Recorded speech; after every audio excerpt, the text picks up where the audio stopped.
चर्चा जहां पर की है, निश्चय और व्यवहार रत्नत्रय की चर्चा की है, इस उस चर्चा को तीसरे और अंतिम अधिकार में लिया है। उस अधिकार में 20 गाथाएं हैं, जो 39 नंबर से 58 गाथा पर्यंत चलता है। इस तरह 58 गाथाओं को 3 अधिकारों में विभक्त किया है। ग्रंथ यूं तो बहुत छोटा है, लेकिन इन 58 गाथाओं की चर्चा ब्रह्मदेव पुरी ने जो की और जो मर्म निकाला है, उस मर्म को यदि हम समझ लें, तो जिनागम के किसी भी शास्त्र को समझने में हमको बाधा नहीं आएगी, हमको कुछ परेशानी नहीं आएगी। तो बात करते हैं मंगलाचरण की। भूमिका कल हमने इसकी काफी बना ली थी। द्रव्य संग्रह क्या है? लघु द्रव्य संग्रह पहली 26 गाथाओं का, क्योंकि 6 द्रव्यों का जो संग्रह है वो पहली 26 गाथाओं में आ गया, इसलिए उसे लघु द्रव्य संग्रह कहा जाता है।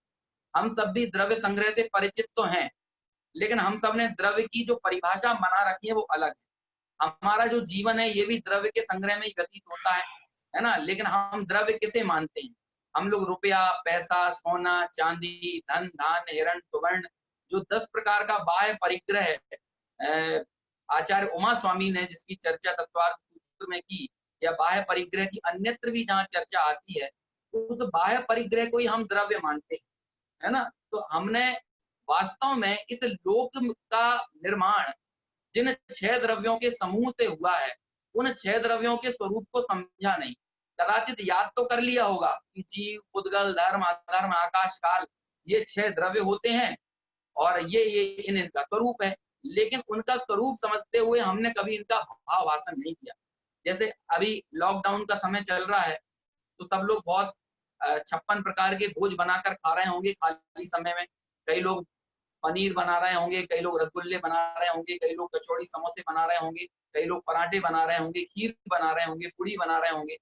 तो आप लोग जब भी भोजन करते हो, तो कभी आपने भोजन करते समय उन द्रव्यों के स्वरूप का विचार किया? क्योंकि यदि द्रव्यों के स्वरूप का विचार किया होता, तो भोजन करते समय जो मिथ्या मान्यता हमारी चलती है, सिर्फ भोजन करने की बात नहीं है, मैं सिर्फ उदाहरण भोजन का दे रहा हूँ। मिथ्या मान्यता तो हमारी हर क्रियाओं में चल रही है। देखिए, आप सभी ने पढ़ा होगा, हमने पढ़ा है, बाल पोथी, बाल बोध की कक्षाओं में छोटे-छोटे बच्चों को पढ़ाया जाता है कि पुद्गल किसे कहते हैं? जिसमें स्पर्श, रस, गंध और वर्ण पाया जाए वो पुद्गल होता है। जीव किसे कहते हैं? जिसमें ज्ञान, दर्शन, सुख, वीर इत्यादि गुण पाए जाएँ उसे जीव कहते हैं। अब आप विचार कीजिए, जब आपने खीर खाई, जब आपने समोसे, कचौड़ी खाए, जब आपने पनीर खाए, जब आपने रसगुल्ले खाए, तब आपको अच्छा लगा ना? मज़ा आया ना? तो आपको मजा आया, आपको सुख मिला, तो वो सुख किससे मिला? वो रसगुल्ले से मिला कि सुख आत्मा का अपना गुण है वहां से मिला, है ना? तो आखिर में वो रस आया कहां से? भाई, रस तो पुद्गल का गुण है और सुख जीव का गुण है। तो पुद्गल में से जीव का गुण कैसे आ सकता है, या जीव पुद्गल के गुण को कैसे ग्रहण कर सकता है? लेकिन अनादिकाल से यही मिथ्या मान्यताएं चली आ रही हैं कि मैं ये खाता हूँ, मैं ये बनाता हूँ, मैं ये मिटाता हूँ, जुटाता हूँ। ये जो हटाने, मिटाने, जुटाने, है ना, खाने, पीने, खिलाने, और इसमें जो राग बुद्धि निरंतर प्रवर्त रही है, इसमें जो एकत्व बुद्धि निरंतर हमारी बरत रही है, उसके कारण हमें हमारे मूल स्वरूप का आज तक बोध नहीं हुआ है। हमने आज तक अपने निज स्वरूप के विषय में विचार नहीं किया है। तो निज स्वरूप के संबंध में विचार नहीं किया है, तो समझ लो कि 6 द्रव्यों के संबंध में विचार नहीं किया है। 6 द्रव्यों के बारे में पढ़ लेना भर काफ़ी नहीं होता। इनकी परिभाषाएँ याद कर लेना मात्र काफ़ी नहीं होता, बल्कि 6 द्रव्यों को एप्लाई करना पड़ेगा। इनके स्वरूप को समझकर उनको हमें हमारे जीवन में घटाने की बहुत आवश्यकता है। तो इसलिए ऐसे इन 6 द्रव्यों के स्वरूप का, सप्त तत्व का, 9 पदार्थ का, पंच आस्तिकाय का, और भाई साहब इन सब के अलावा इस दुनिया में कुछ है ही नहीं। 6 द्रव्यों के अलावा दुनिया में कुछ है नहीं। 7 तत्व के अलावा कुछ है ही नहीं। सारी दुनिया को 6 द्रव्यों में समेट लिया है। सारी दुनिया को 7 तत्व 9 पदार्थ में समेट लिया है। तो जब आप द्रव्य, पदार्थ, अस्तिकाय, है ना, तत्वों का स्वरूप समझ लेते हैं, तो ये समझिए कि पूरे विश्व के संबंध में सम्यक दृष्टि, सही दृष्टि हमारी बनती है। और जब हम विश्व को अच्छे से समझ लेते हैं, तो हमें ये समझ में आता है कि इस विश्व में वास्तव में ये कौन है और उपादेय कौन है। जब हम ये निर्णय करते हैं, जब हम 7 तत्व का स्वरूप विचारते हैं, तब हमें पता चलता है कि जो खाने-पीने का जो राग है, या फिर अरे भाई खाने-पीने का राग में मैं यही नहीं कह रहा कि अभक्ष्य खाने का राग, वो तो राग है ही, लेकिन भक्ष्य खाने का राग भी राग है, और यदि कोई उसको भी धर्म मानता है तो वो भी समझना सात तत्व के संबंध में गलत मान्यता है। आलू को खाने का राग तो आश्रव बंध तत्व है ही, लेकिन आसक्ति के साथ यदि लौकी की सब्जी खाने का भी राग है तो वो भी आश्रव बंध तत्व है। और आश्रव बंध तत्व को हम हे बताते हैं, उन्हें हे शास्त्रों में आगम में कहा गया है, इसलिए वे छोड़ने लायक हैं, उसमें उपादेय बुद्धि करने लायक नहीं है। वास्तव में अभक्ष भक्षण का राग हो या भक्ष भक्षण का राग हो, राग तो राग होता है। हो सकता है एक पाप बंध का कारण हो और एक पुण्य बंध का कारण हो, लेकिन है तो दोनों ही बंध के कारण, और संवर, निर्जरा और मोक्ष तत्व से विपरीत हैं। इसलिए ऐसे विपरीत जो मान्यता हमारी सात तत्वों के संबंध में चल रही है, उसको दूर करने के लिए भी ये द्रव्य संग्रह नाम का ग्रंथ बहुत उपयोगी है, बहुत कार्यकारी है। चलिए बात करते हैं मंगलाचरण पर, जिसका हमने अभी पाठ किया। और प्रतिदिन जब भी हम मंगलाचरण करेंगे, अपनी कक्षा शुरू करेंगे, तो मंगलाचरण को शुरू हम करेंगे ही। एक परिपाटी होती है, जब भी किसी ग्रंथ की का व्याख्यान होता है तो उसके उस ग्रंथ के मंगलाचरण करने की परिपाटी भी वक्ताओं के द्वारा निभाई जाती है, वही हम यहाँ निभा रहे हैं। लेकिन उस मंगलाचरण में क्या क्या कहना चाहा है नेमी चंद्र सिद्धांति देव ने, कि अब हम आगे से जब भी मंगलाचरण बोलें तो जो इसका मंतव्य है, जो इसका भाव है, वो भी हमारे दिमाग में, हमारे स्मरण में, हमारे ख्याल में आना चाहिए। देखिए क्या लिखते हैं, एक एक पद की इतनी सुंदर व्याख्या ब्रह्मदेव सूरी ने की। ब्रह्मदेव सूरी जो इसके टीकाकार हैं, हमें ये चीजें याद रहना चाहिए, हमें भूलते ना जाएं, है ना। आगे से मैं बार बार ये नहीं बोलूंगा कि भाई इसके टीकाकार, जब भी ब्रह्मदेव सूरी कहा जाए तो आप टीकाकार समझना, और जब भी टीकाकार कहा जाए तो आप ब्रह्मदेव सूरी समझना, है ना। ग्रंथ के रचनाकार कौन है, तो ग्रंथ के रचनाकार हैं नेमी चंद्र सिद्धांति देव। कल मैंने एक बात क्लियर की थी कि गौमटसार आदि ग्रंथों की रचना करने वाले नेमी चंद्राचार्य अलग हैं और ये नेमी चंद्र सिद्धांति देव अलग हैं। गौमटसार जीवकांड, कर्मकांड आदि ग्रंथों की रचना जो है वो दक्षिण भारत में हुई थी, कर्नाटक में हुई थी, जबकि द्रव्य संग्रह की रचना मध्य प्रदेश में हुई थी, मालवा में हुई थी, धारा नगरी में हुई थी। धारा नगरी मतलब जो धार है ना, धार में इस ग्रंथ की रचना हुई थी, है ना, जहाँ की भोजशाला बहुत फेमस है। ऐसे राजा भोज के शासन काल में इस ग्रंथ की रचना हुई थी। इसकी टीकाकार ब्रह्मदेव सूरी ने शुरुआत में चर्चा की, जिसकी हमने कल बात भी की थी। अब देखिए मंगलाचरण, पुनः एक बार मंगलाचरण पढ़ता हूँ।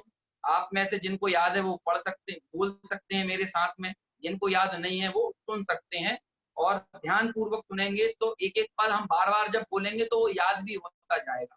याद ना भी हो तो कम से कम हमारी धारणा में चीजें बैठेंगी, शब्द हमारी धारणा में बैठेंगे कि आखिर ये बात कहाँ की। ठीक है, पढ़ता हूं मैं।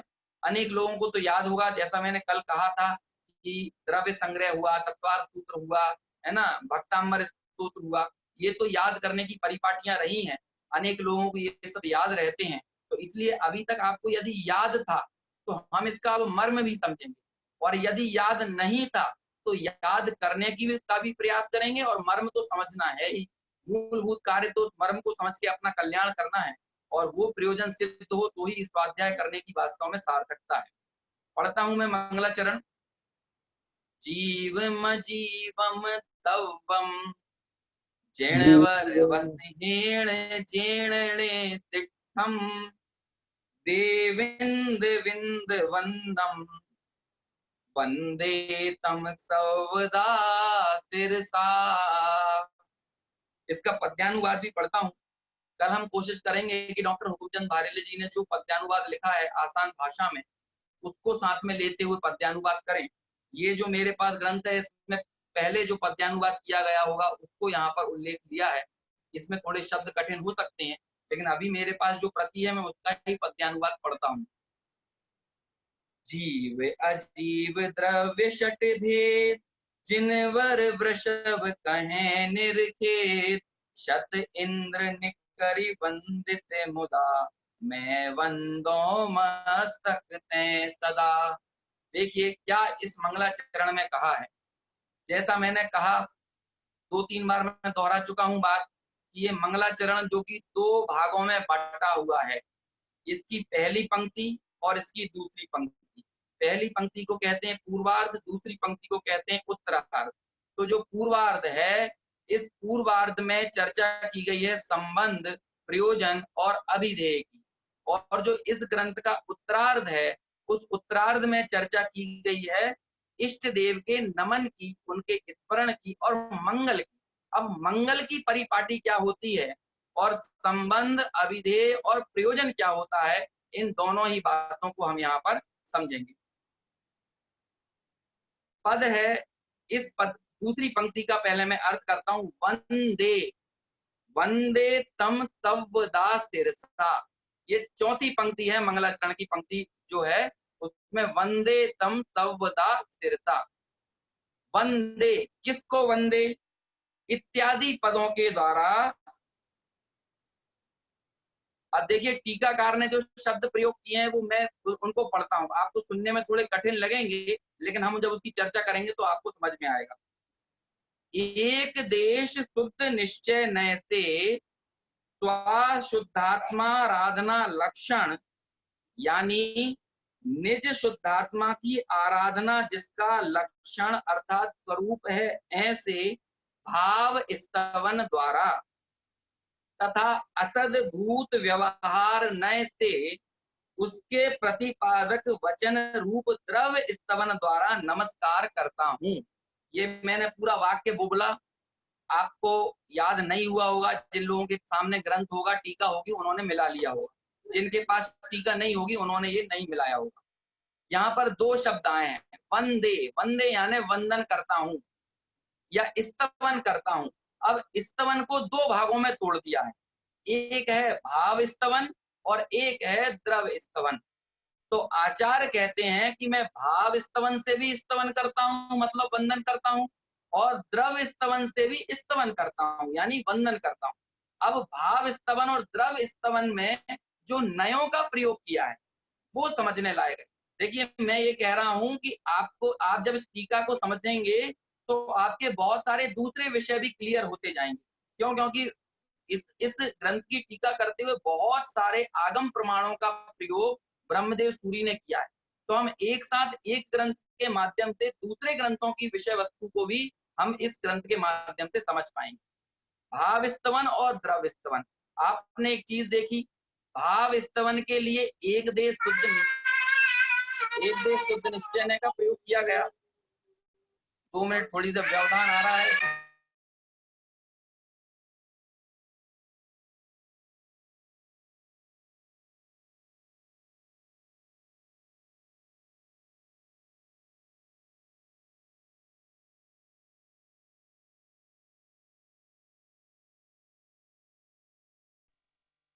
थोड़ा सा व्यवधान आया। भाव स्तवन और द्रव्य स्तवन, भाव स्तवन में प्रयोग किया एक देश शुद्ध निश्चय नय का, और द्रव्य स्तवन में प्रयोग किया असद्भूत व्यवहार नय का। अब देखिए जो विशेषण प्रयोग किया है भाव स्तवन में कितना सुंदर है। एक देश शुद्ध निश्चय नय से स्वशुद्धात्मा आराधना लक्षण, यानी निज शुद्धात्मा की आराधना जिसका लक्षण है स्वरूप ऐसे। निज शुद्धात्मा की आराधना, वास्तव में भाव स्तवन क्या है? हम मंदिरों में जाते हैं या जिनवाणी के सामने नमन करते हैं, तो वो जो हम नमन करते हैं उसमें यदि हम हमारे निज शुद्धात्मा को लक्ष्य करते हैं तब तो वो भाव स्तवन कहलाता है। और यदि हम सिर्फ जिनवाणी को, देव को, गुरु को, शास्त्र को नमस्कार करते हैं तो वो द्रव्य स्तवन कहलाता है। जहां जहां भी स्तवन की बात आएगी और उसमें आपका द्रव्य स्तवन तब तक कार्यकारी नहीं है जब तक कि आप भाव स्तवन पूर्वक द्रव्य स्तवन ना करें। इसे हम एक उदाहरण से समझते हैं। जैसे कि हम हमारे अग्रजों के पैर छूते हैं, तो उस अग्रजों के पैर छूने में हम उनके सामने झुके, हमने उनको नमन किया, लेकिन उस काल में ये जो झुकना और उनके पैर पड़ना ये तो द्रव्य स्तवन कहलाया, द्रव्य नमन कहलाया। लेकिन हमारे अग्रजों के प्रति, हमारे माता पिता के प्रति जो हमारे मन में श्रद्धा का भाव है, वो श्रद्धा का भाव हमारा अपना है, वो श्रद्धा का बंटवारा नहीं हो सकता। वो श्रद्धा जो है वो हमारी अपनी है, उसका कोई तोड़ नहीं है ना। तो वो जो श्रद्धा का भाव जो अंतर में है कि माँ बाप सामने हो कि ना हो, लेकिन उस काल में जो हमारी श्रद्धा है, उस श्रद्धा को कहते हैं माँ बाप के प्रति भाव आदर। ये मैं उदाहरण से बात समझा रहा हूं। और जब हमारे माँ बाप या हमारे अग्रज हमारे सामने आते हैं और हम उनके जो पैर छूते हैं या उनके सामने हमारी गर्दन झुकाते हैं, नमस्कार आदि की व्यवहार क्रियाएं करते हैं, ये जो व्यवहार क्रियाएं होती हैं, ये व्यवहार क्रिया क्या होती हैं? ये होती हैं द्रव्य स्तवन या द्रव्य आदर। ऐसे ही यहाँ पर वंदे शब्द से भाव स्तवन को भी याद किया और द्रव्य स्तवन को भी याद किया। अब भाव स्तवन किसे कहते हैं? कि निज शुद्धात्मा की एकाग्रता, मतलब अपने स्वस्वरूप की आराधना। हमारा मूल प्रयोजन अरहंतों को नमस्कार करने का क्या है? कि जैसे अरहंत हैं वैसे ही हम भी बने, जैसे सिद्ध हैं वैसे ही हम भी हमारी पर्याय में सिद्धत्व को प्रकट करते हैं। जैसे आचार्य उपाध्याय साधु वीतरागी हैं, निर्ग्रंथ हैं, ऐसी ही निर्ग्रंथता, ऐसी ही वीतरागता को हम हमारे जीवन में लेकर आए। इस भावना के साथ हम उनका जो आदर करते हैं, जो उनकी स्तुति करते हैं, जो वंदन करते हैं, तो वहां पर हमारा मूल भाव क्या है? कि वीतरागता वास्तव में अरहंत उपाध्याय साधु को नमस्कार करने से नहीं आएगी। वीतरागता तो शुद्धात्मा की आराधना से आएगी। इसलिए जो भाव स्तवन या निश्चय स्तुति जिसे कहते हैं, वो निश्चय स्तुति क्या कहलाती है? वो भाव स्तवन क्या कहलाता है? शुद्धात्मा की आराधना ही भाव स्तवन है। और यदि आपके जीवन में भाव स्तवन नहीं है तो समझिए द्रव्य स्तवन भी नहीं है। द्रव्य स्तवन भी झूठा है। आजकल चलता है ना कोरे में कि मन में तो बड़े बुजुर्गों के प्रति श्रद्धा नहीं है, लेकिन अब सामने आ गए तो पैर पड़ लिए। ऐसे ही हम लोग भी, क्योंकि भैया जैन है, अब जैन है तो मंदिर भी जाना पड़ेगा, भगवान को नमस्कार भी करना पड़ेगा, जिनवाणी के सामने सर भी झुकाना पड़ेगा, है ना, गुरुओं को नमस्कार भी करना पड़ेगा। तो ये कोरा अंदर में श्रद्धा का भाव नहीं है और अंदर में शुद्धात्मा की आराधना का भाव नहीं है। तो जब तक शुद्धात्मा की आराधना का भाव नहीं है, तब तक बाहर में किया गया नमस्कार स्तवन आदि जो कुछ है, वो वास्तव में सच्चे स्तवन नहीं कहे जाएंगे। ये यहाँ पर कहने का अभिप्राय है। जब तक भाव स्तवन नहीं है, तब तक द्रव्य स्तवन भी सच्चा नहीं माना जा सकता। समय सार ग्रंथ में गाथा 30, 31, 32 में निश्चय स्तुति की चर्चा आचार्य कुंद कुंद ने और उसकी टीका में आचार्य अमृत चंद्र ने की। उन्होंने निश्चय स्तुति किसे कहा? कि आपने जो मोह का क्षय किया वो पहली निश्चय स्तुति है। जब आपने उपशम श्रेणी माणी, उपशम श्रेणी आप चढ़े, वो दूसरी निश्चय स्तुति है। और जब आपने छपक श्रेणी चढ़ लिए, है ना, और आपने क्षीण मोह गुण स्थान को प्राप्त किया, तो वो क्षीण मोह गुण स्थान को प्राप्त करना वो तीसरी निश्चय स्तुति है। और बाद में जब आप खुद अरहंत बन गए, तो जो अरहंत बनना है वो स्तुति का फल है। ऐसी स्तुति किस मतलब की जिसका फल ना मिले। हम लोग जो स्तुति करते हैं, हम लोग जो स्तवन करते हैं, वंदन करते हैं, उस स्तवन और वंदन से हम क्या फल चाहते हैं? हम महावीर भगवान के पास गए, लोग तेजारा जी जाते हैं, लोग महावीर जी जाते हैं, लोग पदम प्रभपुरा जाते हैं, लोग सम्मेश शिखर जाते हैं, गिरनार जाते हैं। लोग क्या चाहते हैं? लोग चाहते हैं, कोई बच्चा मांगने जाता है, कोई अपने घर की अशांति दूर करने जाता है, कोई अपने व्यापार के घाटे दूर करने जाता है। भाई पहले में पहले समझ लो, ना इंद्र और ना जिनेंद्र, इन दोनों में से किसी में भी सामर्थ्य नहीं है। और जब मैंने ये दो नाम लिए तो इसमें पूरे विश्व के जीव आ गए। रागियों का सबसे बड़ा सरदार यदि कोई है तो वो इंद्र है, और वीतरागियों के सबसे बड़े सिरमौर सरदार यदि कोई है तो वो जिनेंद्र है। तो रागियों में भी कोई दुनिया की एक पत्ते को हिलाने की सामर्थ्य नहीं रखता, और वीतरागियों में भी इस दुनिया के पत्तों को हिलाने की या पर कर्तृत्व की, कुछ सुधारने की, कुछ बिगाड़ने की सामर्थ्य की पद्धति और रिवाज ही नहीं। और यदि हम ऐसा मानते हैं कि इनकी कृपा से हमारी बिगड़ी बन जाएगी, तो भाई ये अपने आप में अभी तक हमने जैन धर्म को ही सही ढंग से नहीं समझा, हमने 5 परमेष्ठियों के स्वरूप को नहीं समझा। तो हम इस स्तवन और वंदन के माध्यम से क्या चाहते हैं? हम यदि चाहते हैं कि दुकान चल जाए, मकान बढ़ जाए, बच्चों की शादी हो जाए, उनके पुत्र पुत्रादि हो जाए, है ना, यदि ऐसी लौकिक वांछाएं हमारी हैं, तो समझिए कि ये सच्चा स्तवन नहीं है। ये स्तुति का फल हम जो मांग रहे हैं वो सही स्तुति नहीं है, और ना स्तुति के फल के संबंध में सही श्रद्धान है। वास्तव में सच्ची स्तुति और सच्चा स्तवन तो वो कहलाएगा कि जिसकी हम स्तुति कर रहे हैं हम खुद वैसे बन जाए। तो हम किसकी स्तुति कर रहे हैं? कि हम यदि अरहंत की स्तुति कर रहे हैं तो हम खुद अरहंत बन जाएं, तब हमारी स्तुति सार्थक है। और ऐसी स्तुति को ही निश्चय स्तुति आचार्य अमृत चंद्र ने, आचार्य कुंद कुंद ने समय सार ग्रंथ में 31, 32, 33 गाथाओं के प्रकरण में ऐसी स्तुति की बात की है ना। जो जान दी अरहंतम तो जान दी अप्पाणम। अरहंत को जानना कब सार्थक है, जब आप अपनी आत्मा को जानते हो। तो अरहंत को जानकर उनका स्तवन करना कब सार्थक है, कि जब आपने अपनी आत्मा का श्रद्धान किया। इसलिए निश्चय स्तवन किसे कहा जाएगा, निश्चय स्तवन कहा जाएगा शुद्धात्मा की आराधना जिसका लक्षण है, ऐसे भाव स्तवन द्वारा, ऐसी निश्चय स्तुति द्वारा।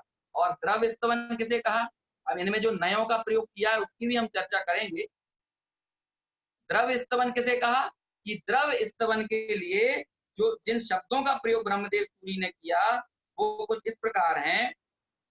असद्भूत व्यवहार न से उसके प्रतिवादक वचन रूप व्यवहार। जो हमने कहा हे भगवान नमोस्तु, हे भगवान आपका वंदन हो, तो हमने ये जो वचनों का प्रयोग किया ना, आपका, आपको नमन हो, आपको नमस्कार हो, हमने ये जो वचन बोला, ये वचन है द्रव्य स्तवन। और अंदर में जो शुद्धात्मा की आराधना की भावना है, उस भावना का नाम है भाव स्तवन। समझ में आया ना। अंतर में शुद्धात्मा की आराधना की भावना वो है भाव स्तवन। और वचनों में कहा हे भगवान आपको वंदन है, हे भगवान आपको नमन है, ये जो वचनों में वंदन और नमन करने की बात है, ये कहलाया द्रव्य स्तवन। तो ऐसे भाव और द्रव्य स्तवन, इन दोनों को एक वंदे शब्द में गर्भित कर लिया। वंदे, एक वंदे शब्द का कितना गहरा अर्थ टीकाकार ब्रह्मदेव सूरी ने निकाला। अब बात करते हैं नयों की, कि भाव स्तवन को कहा एक देश शुद्ध निश्चय ने, और द्रव्य स्तवन को कहा असद्भूत व्यवहार ने। थोड़ा सा अनेक लोगों को पता नहीं होगा, मैं अभी निश्चय और व्यवहार की बहुत विस्तार से चर्चा नहीं करूंगा, क्योंकि यदि वो चर्चा करने हम गए तो हमारा पूरा समय उसमें नहीं चला जाएगा। और हमारा ये लक्ष्य है कि हम एक दिन में एक गाथा को पूरा करते हुए हमको जाना ही है कम से कम, है ना। हमें इस स्पीड को तो मेंटेन रखना है, ठीक है। तो असद्भूत व्यवहार यानी होता है कि जो मेरे स्वरूप से पृथक हो, जो मेरा स्वरूप ना हो, वो कहलाता, पहले तो जिसमें भेद डाले जाते हैं वो कहलाता है व्यवहार। और जो मेरे स्वरूप से बाहर हो वो कहलाता है असद्भूत व्यवहार। जैसे ये शरीर मेरे स्वरूप से बाहर है, ये दुकान, मकान, घर, परिवार, स्त्री, मित्र, पुत्र, कुटुंब, ये सब मेरे स्वरूप के बाहर हैं, लेकिन फिर भी इनको अपना कहना, ये भी एक व्यवहार चलता है। जिनवाणी में अनेक कथन इस प्रकार के आते हैं, जब कहा जाता है भगवान का समो शरण, है ना, भगवान के तीर्थंकर के माता पिता, तो ये सारे कथन जो हैं ये किस नय से हैं, ये सब असद्भूत व्यवहार नय से हैं। तो द्रव्य स्तवन असद्भूत व्यवहार क्यों है, क्योंकि वाणी ये पुद्गल की पर्याय है, ये पुद्गल का गुण है, ये मेरा स्वरूप नहीं है। मैंने भगवान के सामने बोला नमोस्तु, मैंने भगवान के सामने बोला नमो अरिहंताणम, नमो सिद्धाणम, ये जो वचन निकले, ये वचन किसके, ये मेरे या पुद्गल के, पहले ये निर्णय होना चाहिए। नहीं तो लोगों को तो भक्तांबर पाठ करके आए मंदिर में और सोचता है भैया आज तो हमने बहुत धर्म किया। निर्णय तो करो भाई, धर्म किसके माध्यम से है। इन वचनों को मेरा मानकर, इस शरीर को अपना मानकर आप कौन सा धर्म करना चाहते हैं। इसलिए यहाँ पर क्या शब्द लिखा, असद्भूत व्यवहार, है ना। असद्भूत व्यवहार से इन वचनों को अपना कहना और मैंने स्तवन किया ऐसा कहना, ये असद्भूत व्यवहार है। वास्तव में ये मेरे स्वरूप से बाहर है।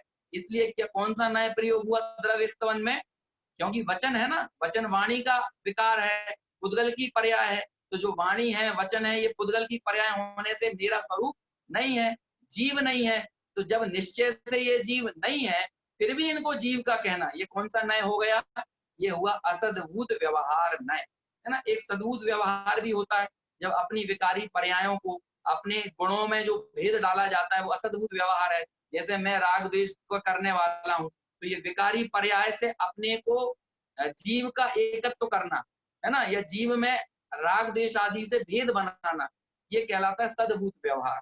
लेकिन जो पृथक ही हमसे भिन्न है, शरीर, वाणी, है ना, स्त्री, पुत्र, मित्र, कुटुंब इत्यादि जो चीजें हैं, ये सब क्या है, ये असद्भूत व्यवहार कहलाती हैं। तो ऐसे असद्भूत व्यवहार से हुआ द्रव्य स्तवन। अब क्या लिखा, जो शुद्धात्मा की आराधना की भावना है, ये कौन सी पर्याय होगी। यदि हम सबके हृदय में शुद्धात्मा के आराधना की भावना है और जिसकी सच्ची भावना है, समझ लो वो सम्यक दृष्टि। और जो सम्यक दृष्टि है, जो चौथे गुण स्थान वाला है, जो पांचवें गुण स्थान वाला है, जो छठवें गुण स्थान वाला है, इन सब जीवों के शुद्धात्मा की आराधना की भावना होती है। और ये सारी की सारी पर्यायें इनको जीव की कहना कि फला व्यक्ति सम्यक दृष्टि है, फला देश व्रती है, फला सकल व्रती है। तो ये देश व्रती, सकल व्रती, सम्यक दृष्टि, ये सारी पर्यायें कहलाती हैं एक देश शुद्ध पर्याय। और एक देश शुद्ध पर्याय को जीव की कहने वाला जो नय है, उस नय का नाम है एक देश शुद्ध निश्चय नय। तो जो शुद्धात्मा की आराधना की भावना जिसका लक्षण है, ऐसी पर्याय को विषय बनाने वाले नय का नाम क्या है? एक देश शुद्ध निश्चय नय। इसलिए भाव स्तवन को क्या कहा? एक देश शुद्ध निश्चय नय से भाव स्तवन, और असद्भूत व्यवहार से द्रव्य स्तवन। ऐसे एक बंदे शब्द का इतना विस्तृत अर्थ ब्रह्मदेव सूरी ने किया। लोगों को लग रहा होगा सरल ग्रंथ था, अनावश्यक ब्रह्मदेव सूरी ने टीका करके और कठिन बना दिया। भैया, दुनिया की चीजें हमें बहुत सरल लग रही हैं, उनको तो हम समझने की चेष्टा करते हैं। जीएसटी लोगों को कठिन नहीं लगा, सबने जीएसटी समझ लिया। आज कोरोना के समय में लोग उस कोरोना की वैक्सीन निकालने की कोशिश कर रहे हैं, कोरोना से बचने के नाना प्रकार के उपाय कर रहे हैं। तब हमने ये नहीं कहा भैया बहुत कठिन है, वो तो जो चल रहा है चलते रहने दो। तब हम ऐसा नहीं करते। लेकिन जब भी आगम की, तत्व की, स्वाध्याय की बात आती है, तो हमें चीजें कठिन लगने लगती। कठिन नहीं है भाई, वास्तव में इन ग्रंथों का जो असली भाव था, इन गाथाओं का जो मर्म था, उस मर्म को खोलकर बता दिया कि इन छोटी छोटी पंक्तियों में, इन छोटे छोटे शब्दों में कितना विशाल अर्थ समाविष्ट करने का प्रयास ब्रह्मदेव सूरी या नेमिचंद्र सिद्धांति देव ने किया है। तो इस प्रकार भाव स्तवन और द्रव्य स्तवन द्वारा क्या करता हूं? वंदे। अब यहाँ पर एक प्रश्न उठा होगा कि भाई परम शुद्ध निश्चय ऐसे नमस्कार क्यों नहीं किया, एक देश शुद्ध निश्चय ऐसे ही क्यों किया? तो संक्षेप में मैं आपको बता देता हूं कि परम शुद्ध निश्चय में वंद वंदक भाव नहीं होता। ये वंद वंदक भाव क्या होता है? वंद वंदक यानी वंदना करना और सामने वाला कोई वंदना करने योग्य हो, तो इसे कहते हैं वंद वंदक भाव। वंदना करने वाला और वंदना करने वाला। तो ये वंदना करना और वंदना कराना, ये दोनों चीजें परम शुद्ध निश्चय में नहीं होती। सातवें गुण स्थान से लेकर ऊपर के समस्त गुण स्थानों में वंद वंदक भाव नहीं होता। वहां पर एकमात्र निर्विकल्प आत्म समाधि, मतलब स्वस्वरूप में अविचल स्थिति होती है, अविचल लीनता होती है, स्वरूप में मग्नता, स्वरूप में रमणता होती है। और जिसे स्वरूप की रमणता हो, स्वरूप की मग्नता हो, वो बाहर में किसकी वंदना करे, वो किसके सामने झुके, वो किसको नमस्कार करे। इसलिए परम शुद्ध निश्चय में वंद वंदक भाव नहीं होता। यही वजह है कि एक देश शुद्ध निश्चय से और असद्भूत व्यवहार नय से भाव स्तवन और द्रव्य स्तवन का बंटवारा नेमिचंद्र सिद्धांति देव के का भाव था करने का, उसी को ब्रह्मदेव सूरी ने यहाँ पर टीका में समाविष्ट किया। तो वंदे तम सवदा सिरसा। तम कौन है? तम याने कौन? तम याने कर्म पने को प्राप्त। कौन? की वीतराग सर्वज्ञ, कर्म पने को प्राप्त है उसको वह वंदन क्रिया। किसको वंदन क्रिया प्राप्त है? मतलब जो वंदन करने का जो परिणाम है, जो मैंने वंदन किया है, और वंदन कैसे किया है? सिरसा। सिरसा यानी अपने शरीर के सबसे उत्कृष्ट अंग। और सबसे उत्कृष्ट अंग कौन सा होता है? वो है हमारा सर, सबसे उज्जवल है ना। इसलिए उसको क्या बोला कि उत्तम अंग के द्वारा मैं नमस्कार करता हूं। सवदा, सवदा यानी सर्व प्रकार से वंदन करता हूं। किसको नमन करता हूं? तम मतलब मैं वंदना देता हूं। किसको वंदना देता हूं? तो आगे लिखा देविंद विंद वंदम। ये कौन है? कौन है देविंद विंद वंदम? कि जो देवेंद्रों के द्वारा भी जिनकी वंदना की जाती है। तो देवेंद्रों के द्वारा किनकी वंदना की जाती है? कि देवेंद्रों के द्वारा जिनेंद्र की वंदना की जाती है। इसलिए मैं भी किसको वंदन करता हूं? मैं ऐसे जिनेंद्र भगवान को वंदन करता हूँ। तो ये जो शब्द है ना, देविंद विंद वंदम, देवों के द्वारा भी जिनकी वंदना की जाए, ऐसे जिनेंद्र भगवान को मैं वंदन करता हूँ। और वो देवेंद्र कैसे हैं, उनके लिए जो शब्द लिखा कि मोक्ष पद के अभिलाषी देवेंद्र। जो जो इंद्र होता है ना, जो सौधर्म इंद्र है या जो अन्य भी इंद्र होते हैं, वो बहुत शीघ्र मोक्ष जाने वाले होते हैं और अंतर में उनकी अभिलाषा भी मोक्ष की प्राप्ति की होती है। और वे अपना सारा राजकाज छोड़ के 100 इंद्र होते हैं टोटल, है ना। ऐसे सभी इंद्र नहीं होते, देवगति के सारे जीव इंद्र नहीं होते, सब इंद्रों को मिलाकर उनकी संख्या 100 होती है। अब कैसे होती है 100, तो यहाँ पर उसकी चर्चा है, टीका में भी है और अन्य भी ग्रंथों में जहां जहां भी ये बात आती है, जहां पर स्वर्ग का, देवलोक, देवगति का वर्णन होता है, वहां पर ये चर्चा आती है कि भाई भवनवासी जो देव होते हैं वो उनके 40 इंद्र होते हैं। ये संख्या संख्या आप याद रखने की कोशिश कीजिएगा। भवनवासी देवों के कितने इंद्र होते हैं? भवनवासी देवों के 40 इंद्र होते हैं, ठीक है ना। कल्पवासी देव नहीं, भवनवासी का व्यंतर देव, व्यंतर जो इंद्र होते हैं, व्यंतर देव होते हैं, व्यंतर देवों के 32 इंद्र होते हैं, 32 इंद्र होते हैं। भवनवासियों के 40, व्यंतरों के 32 और कल्पवासी यानी वैमानिक देव जो होते हैं, है ना, जो ऊपर रहते हैं। ये व्यंतर और भवनवासी देव तो सब नीचे के देव है ना। देवगति सिर्फ ऊपर ही नहीं होती, देवगति तीनों लोक में होती है, अधोलोक में भी होती है। भवनवासी आदि देवों के जो भवन है वो अधोलोक में भी है ना। और व्यंतर जो होते हैं वो मध्य लोक में विचरण करते हैं इधर उधर। फिर ज्योतिष्क देव जो होते हैं वो भी कहाँ, वो भी मध्य लोक में ही है। कल्पवासी वैमानिक देव जो है वो ही सिर्फ ऊर्ध्वगति में है ना, मतलब ऊर्ध्व लोक में, ऊर्ध्वगति मतलब ऊर्ध्व लोक में। तो तीनों लोक में देव होते हैं। तो 40 इंद्र होते हैं भवनवासियों, 32 इंद्र होते हैं व्यंतरों के, 24 इंद्र होते हैं कल्पवासियों। कितने हो गए टोटल? 40 और 32 72 और 24 96, 96। 2 इंद्र होते हैं ज्योतिष्क देवों के, सूर्य और चंद्रमा। बस एक सूर्य और एक चंद्रमा, ये 2 इंद्र होते हैं किसके? ये 2 इंद्र होते हैं ज्योतिष्क देवों के। और एक इंद्र होता है मनुष्यों का, मनुष्यों का भी इंद्र होता है ना, जिसको मानवेंद्र कहो या मनुजेंद्र कहो, तो वो कौन होता है? या नरेंद्र कहो, नरों का इंद्र। तो नरेंद्र होता है चक्रवर्ती, चक्रवर्ती मनुष्यों का इंद्र होता है। और एक इंद्र होता है त्रियंचों का, मतलब त्रियंचों का प्रधान, वो होता है सिंह यानी शेर। शेर होता है त्रियंचों का इंद्र, त्रियंचों का प्रधान। इस तरह सब गतियों के मिलाकर, मतलब नरक गति को छोड़ दें तो इन 3 गतियों के कुल मिलाकर 100 इंद्र होते हैं। और उन 100 इंद्रों के द्वारा, यहाँ पर बात तो लिखी देवेंद्र की, देवेंद्र विंद वंदम, देवेंद्रों के द्वारा देवों के जो इंद्र हैं उनको नमस्कार किया।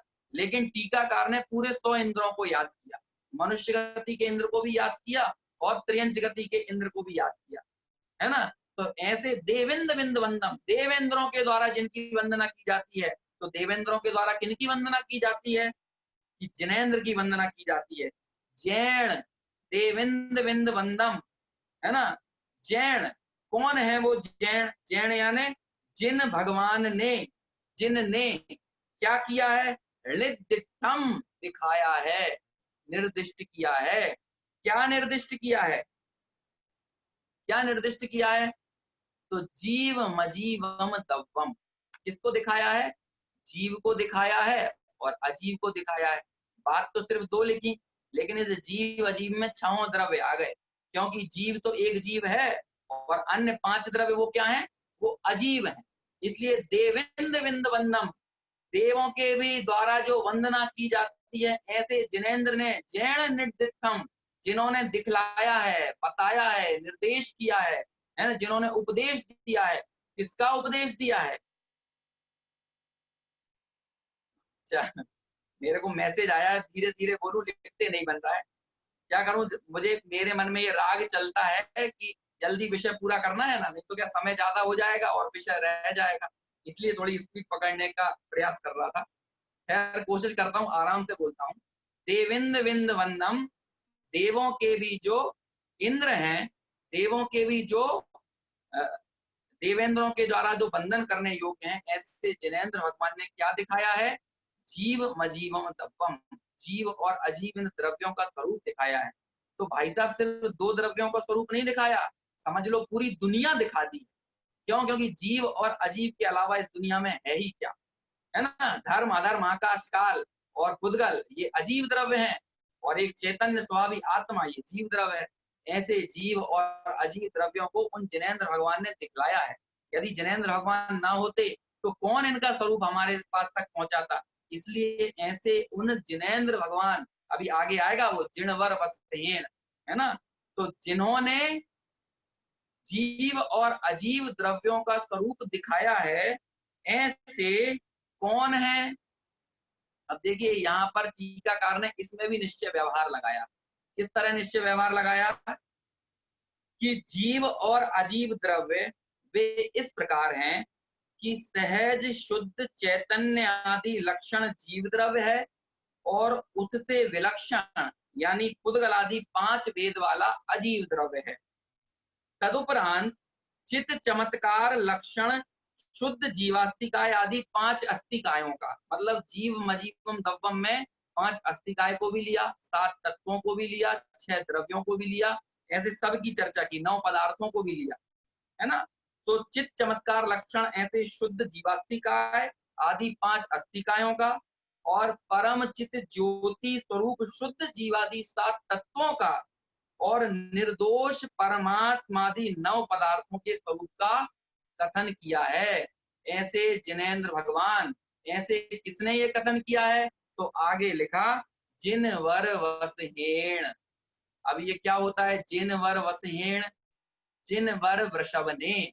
अब देखिए जिनवर वृषभ की कितनी सुंदर चर्चा टीकाकार करते हैं।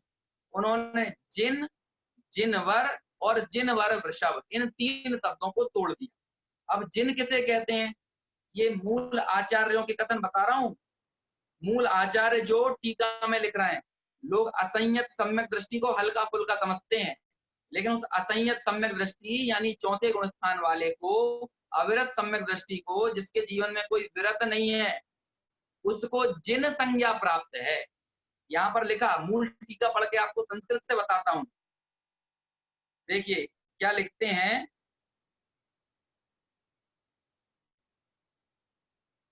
चित मिथ्यात्व रागादित्वेन एक देश जिना असंयत सम्यक दृष्टियादया।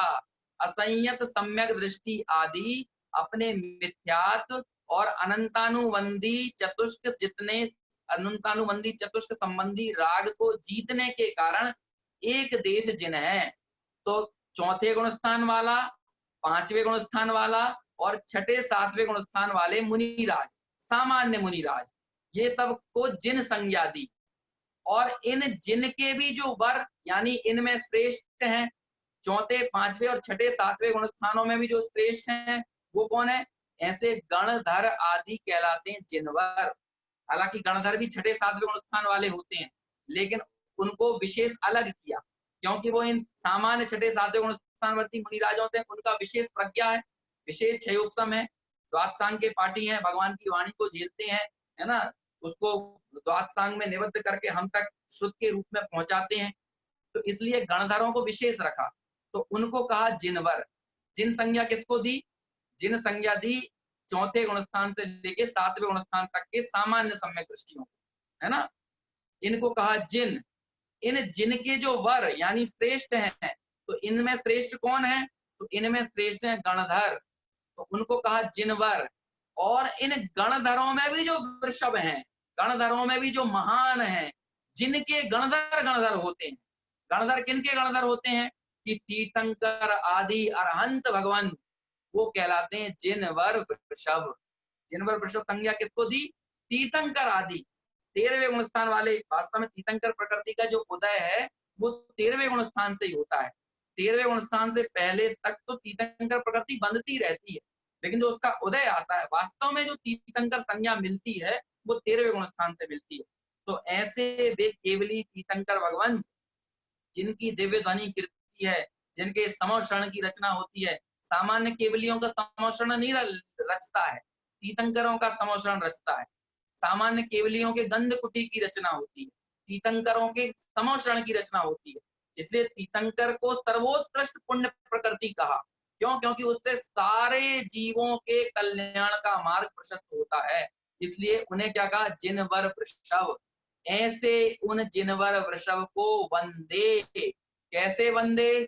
सिरसा, उत्तम अंग से। उत्तम अंग कौन है? हमारा मस्तक। इस मस्तक से मैं उनको वंदन करता हूँ। लेकिन मस्तक उनके सामने झुकाना ये तो है द्रव्य स्तवन। वास्तव में अंदर में मैं शुद्धात्मा की आराधना से भरा हुआ हूँ। इस शुद्धात्मा आराधना का जो भाव है, ये शुद्धात्मा आराधना का भाव है भाव स्तवन। ऐसे द्रव्य और भाव दोनों प्रकार से मैं उन अरहंत भगवान को स्तवन करता हूँ।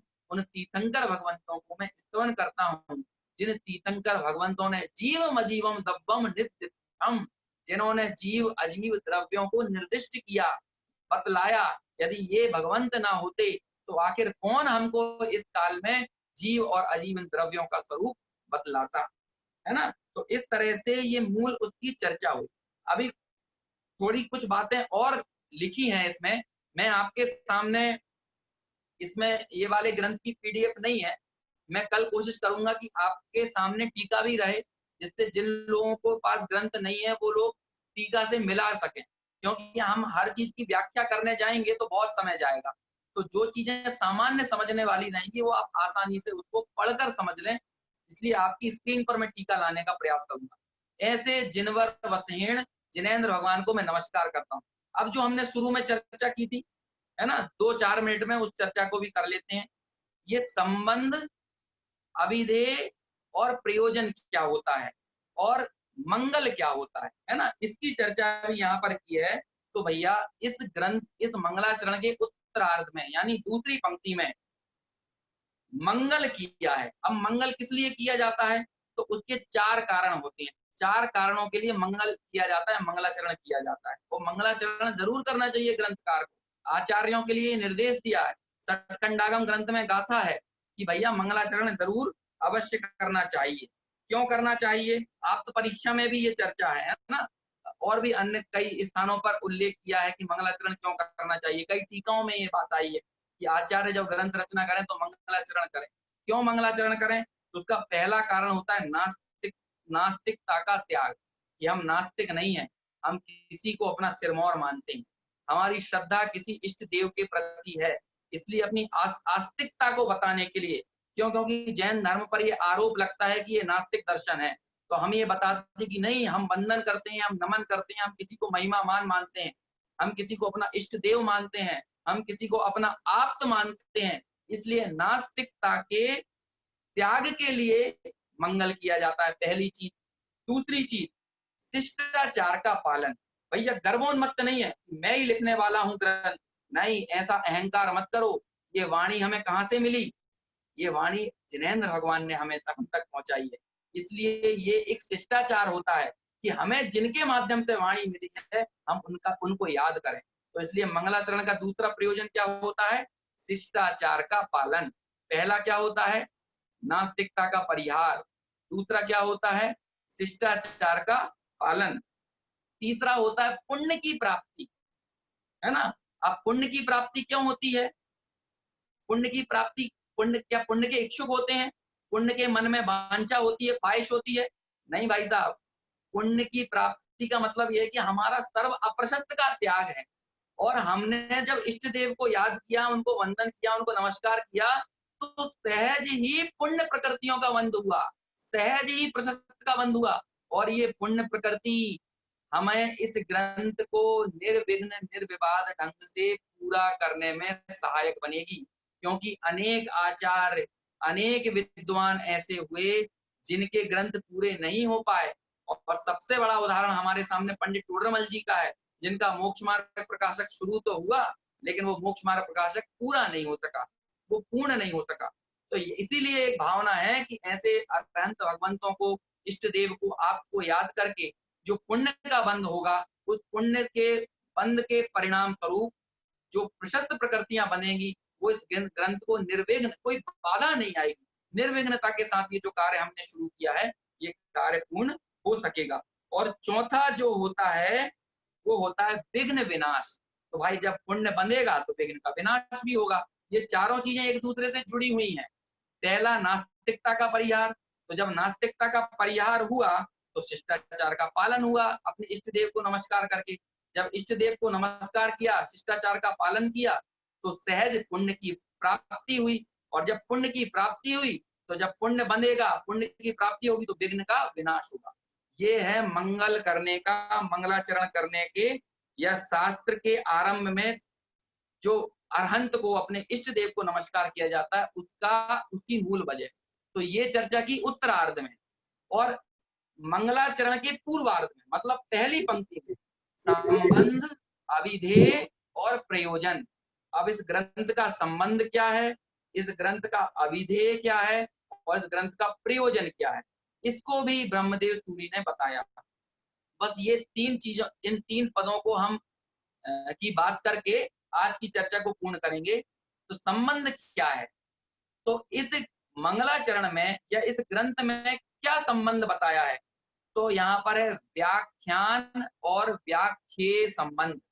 अब ये व्याख्यान और व्याख्येय संबंध क्या होता है भैया, तो व्याख्यान होता है जिसकी व्याख्या हो वो कहलाता है व्याख्यान, और जिसके जरिए व्याख्या हो वो कहलाता है व्याख्येय। समझ में नहीं आया? देखिए, जैसे मैं बोलता हूं जल ही जीवन है, तो हमें जल को का संरक्षण करना चाहिए। मैं ये व्याख्या आप तक पहुंचाना चाह रहा हूं। तो जल ही जीवन है, ये जो मैंने पद प्रयोग किया, इसमें व्याख्या किसकी की गई, जल को बचाने की या पानी के महत्व की व्याख्या की गई। तो जल, ये जो हुआ ना, जल ही जीवन है, उस पानी का महत्व जो बताया या पानी के संरक्षण की जो बात कही, वो हुआ व्याख्यान। ठीक है। और जिन शब्दों के द्वारा ये व्याख्या की, जल ही जीवन है, जा, ला, आ में बड़ी की मात्रा, जा में बड़ी की मात्रा, वा और ना, तो ये जल ही जीवन है, ये जो शब्द मैंने प्रयोग किए ये कहलाते हैं व्याख्येय।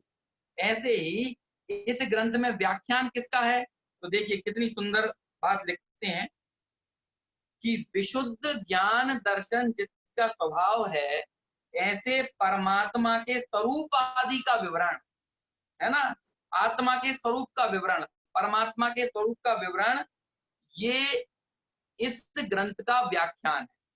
6 द्रव्यों में छिपी हुई उस आत्म तत्व रूप ज्योति को दिखाना मूल प्रयोजन तो ये है। इसलिए व्याख्यान क्या है, वो जो आत्मा का लक्षण है, जो परमात्मा का स्वरूप है, आत्मा का स्वरूप है, उस आत्मा के स्वरूप को बताना या परमात्मा के स्वरूप को बताना है ना। परमात्मा का स्वरूप मंगलाचरण में बताया ना कि वो जिनेंद्र भगवान कैसे हैं, देवेंद्रों के द्वारा वंदित हैं, जीव और अजीव जीव और अजीव का जो व्याख्यान है या उनका जो स्वरूप है, जिनकी वाणी में निर्दिष्ट किया गया है, तो ऐसे उन परमात्मा का स्वरूप बताना या आत्मा का स्वरूप बताना, ये हुआ व्याख्यान। और इस गाथा के द्वारा बताया गया, तो वो जो गाथा हुई वो हुई व्याख्येय। समझ में आया? जिसका स्वरूप बताया गया वो हुआ व्याख्यान, और जिसके जरिए बताया गया वो गाथा हुई व्याख्येय। तो इसलिए इस गाथा सूत्र में व्याख्यान और व्याख्येय संबंध है। आगे की गाथाओं में भी इस व्याख्यान और व्याख्येय संबंध को समझना चाहिए। अब मंगलाचरण में अभिधेय बताया है। अभिधेय क्या है? अभिधेय यानी होता है वाच्य, है ना। उसके 3 पर्यायवाची यहाँ पर दिए हैं। कौन कौन से? एक होता है अभिधेय, वाच्य या प्रतिपाद्य। तो जो अभिधेय है तो उसका कोई ना कोई अभिधान भी होगा, कोई चीज वाच्य है तो उसका कोई ना कोई वाचक भी होगा, और कोई चीज यदि प्रतिपाद्य है तो उसका कोई ना कोई प्रतिपादक भी होगा। तो जो शब्द होते हैं वो शब्द होते हैं अभिधान, वो शब्द होते हैं वाचक, वो शब्द होते हैं प्रतिपादक, और उन शब्दों के द्वारा जिसके बारे में बताया जाए, वो बताने वाली जो चीज होती है वो होती है अभिधेय, वो होती है वाच्य, वो होती है प्रतिपाद्य। जैसे आ बड़ा आ, आधा ता और माँ बड़ा माँ, तो आत्मा। तो ये आत्मा जो शब्द है, ये शब्द क्या है? ये शब्द है अभिधान, ये शब्द है वाचक, ये शब्द है प्रतिपादक। और जो आत्म तत्व, जो आत्म रूप निज शुद्धात्मा, ये जो मूल वस्तु है, ये मूल वस्तु क्या है? ये वस्तु है वाच्य, ये वस्तु है अभिधेय, ये वस्तु है प्रतिपाद्य। तो इन गाथाओं के माध्यम से किसकी चर्चा होगी? ये गाथाओं में जो शब्द हैं, वो शब्द तो क्या है? वो तो अभिधान है, वो तो वाचक हैं, वो तो प्रतिपादक हैं। लेकिन इन गाथाओं में जो चीज बताई जाएगी वो कहलाएगी अभिधेय, वो कहलाएगी वाच्य, वो कहलाएगी प्रतिपाद्य। तो हमको वाचक से वाच्य तक पहुंचना है। वास्तव में ये शब्दों की राख, ये शब्द तो राख हैं। यदि इन शब्दों की राख के नीचे छिपी हुई जीवंत आग को हमने नहीं पकड़ा, उस आत्म तत्व को नहीं पकड़ा, इन व्याख्यानों में, इन चर्चाओं में, इन गाथाओं में बताए गए उस तत्व तक हम नहीं पहुंचे, तो उस तत्व तक यदि हम नहीं पहुंचे तो फिर ये समझना कि इन गाथाओं का असली प्रयोजन सिद्ध नहीं हुआ है, उसको हमने सार्थक नहीं किया है। तो ये कहलाता है अभिधेय।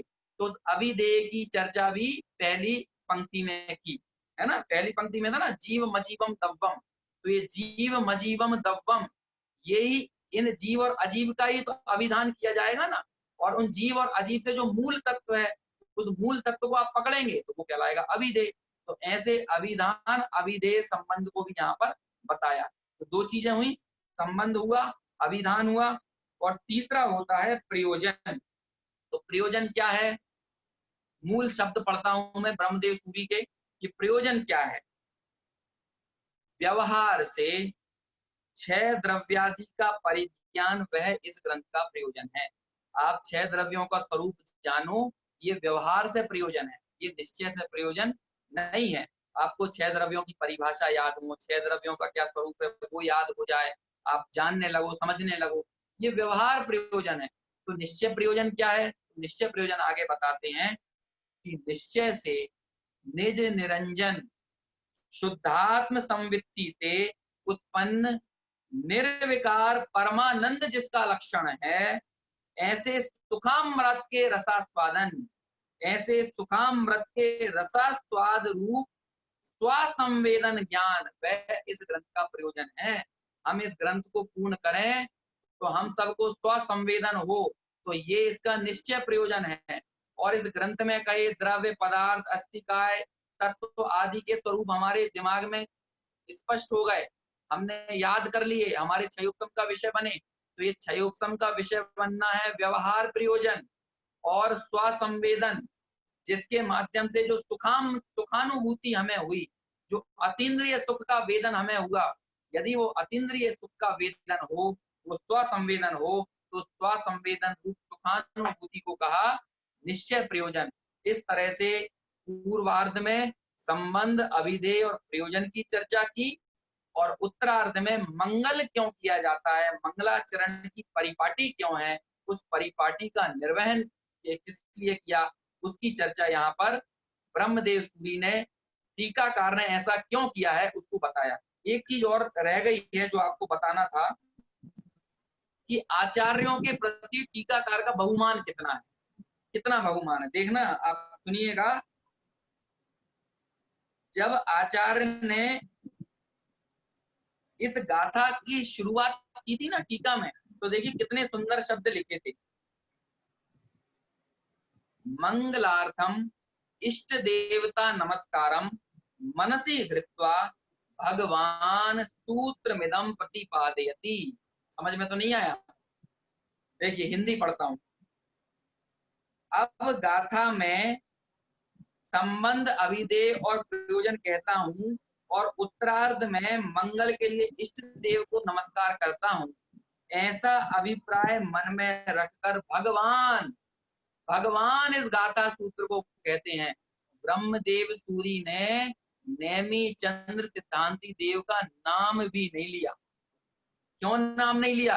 कि बड़ों का नाम नहीं लिया जाता, जिसका सम्मान हो उनका नाम नहीं लिया जाता। तो उन्होंने नेमी चंद्र सिद्धांति देव को क्या कहा? उन्होंने कहा भगवान, गाथा सूत्र को कहते हैं। ये जो गाथा लिखी ना, जीव मजीवम दव्वम जिणवर वसहेण जेण नित्यम देविंद विंद वंदम वंदे तम सवदा सिरसा, ये गाथा किसने कही, किसने लिखी? तो ये नहीं कहते कि आचार्य नेमी चंद्र सिद्धांति देव ने कही, बल्कि कहते हैं भगवान गाथा कहते हैं। कितना बहुमान, कितना सम्मान आचार्यों के प्रति, अपने गुरुओं के प्रति। और जब इन टीकाओं की रचना की जाती है तो टीकाओं को लिखते समय भी किस बहुमान के भाव से टीकाकार भरे रहते हैं, ये भी हमको बहुत अच्छे से एक एग्जाम्पल, एक उदाहरण समझ में आता है। इस तरह से मंगलाचरण की चर्चा की, 3-4 पॉइंट्स हमने इस मंगलाचरण में समझने का प्रयास किए। मैं समझता हूँ आपको समझ में आया होगा। यदि फिर भी कोई बात कठिन लगी हो तो आप यदि सवाल करेंगे तो हम अगली चर्चा में उसको क्लियर करने की कोशिश करेंगे। और किसी को भाषा बहुत ही कठिन लग रही हो, बात बिल्कुल समझ में नहीं आ रही हो, तो वो भी आप स्पष्टता बताएं, इससे हम आसान और आसान भाषा में बात को समझने की चेष्टा करेंगे।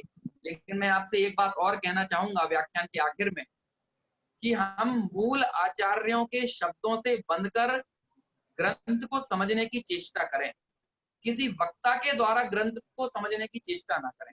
क्योंकि यदि मैं अपने शब्दों में बात कहूंगा तो फिर वो मेरी बात हो जाएगी, है ना। मतलब वो जो मूल बात को आप तक पहुंचना चाहिए, जो आचार्यों के जरिए आप तक बात पहुंचना चाहिए, वो बात आप तक नहीं पहुंचेगी।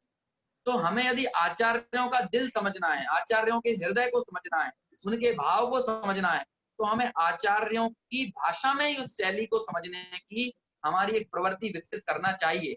उसके लिए रुचि पैदा करना चाहिए और उसका ही हमें उद्यम करना चाहिए। यदि हम ऐसा उद्यम नहीं करेंगे तो हमें वक्ता तो समझ में आएंगे, हमें वक्ताओं की महिमा भी आएगी, है ना, कि फला पंडित बहुत अच्छे हैं, फला विद्वान अच्छे हैं, फला वक्ता बहुत अच्छे हैं। लेकिन पंडितों, विद्वानों, वक्ताओं की महिमा करना, या किसी व्याख्यान के बाद आपके दिमाग में वक्ता स्ट्राइक कर रहा है, तो समझिए कि वो व्याख्यान अच्छा नहीं। यदि आपके दिमाग में तत्व स्ट्राइक कर रहा है, आचार्यों की मूल बात आपके दिमाग में स्ट्राइक कर रही है, तब समझना कि अच्छा व्याख्यान, तब समझना अच्छी चर्चा है। इसलिए हमारी ये कोशिश रहेगी कि मूल गाथाओं और मूल टीका से बंधकर इस ग्रंथ को समझने की कोशिश करें। जब हम निरंतर अभ्यास करेंगे, क्योंकि यदि हमारा अभी तक अभ्यास नहीं था तो हमको वो भाषा समझने में थोड़ी दिक्कत होगी। लेकिन जब हम लगातार प्रयास करेंगे तो हमें ये भाषा समझ में आएगी, इसका भाव भी समझ में आएगा, और इस भाषा और इस भाव के बाद माध्यम से जिस प्रयोजन को सिद्ध करने की यहाँ पर जिस प्रयोजन को सिद्ध करने का लक्ष्य बनाया गया है ना, जिस लक्ष्य से इस ग्रंथ की रचना की गई है, उस लक्ष्य की भी निश्चित तौर पर पूर्ति होगी। ऐसे हम शुद्धात्म तत्व रूप आत्म द्रव्य को समझकर बाहर से व्यवहार से इन छांव द्रव्यों के स्वरूप को भी जाने और पर कर्तृत्व की मान्यता को छोड़कर अपने स्वस्वरूप में स्थिर हों। इस मंगल भावना के साथ आज की बात यहीं पूर्ण करते हैं। आपको सादर जय जनेन, जिनवाणी स्तुति करेंगे और फिर आज की चर्चा से यहीं विराम। निज निधि निज में बताई यह अनंत के लिए जिस वाणी यही परम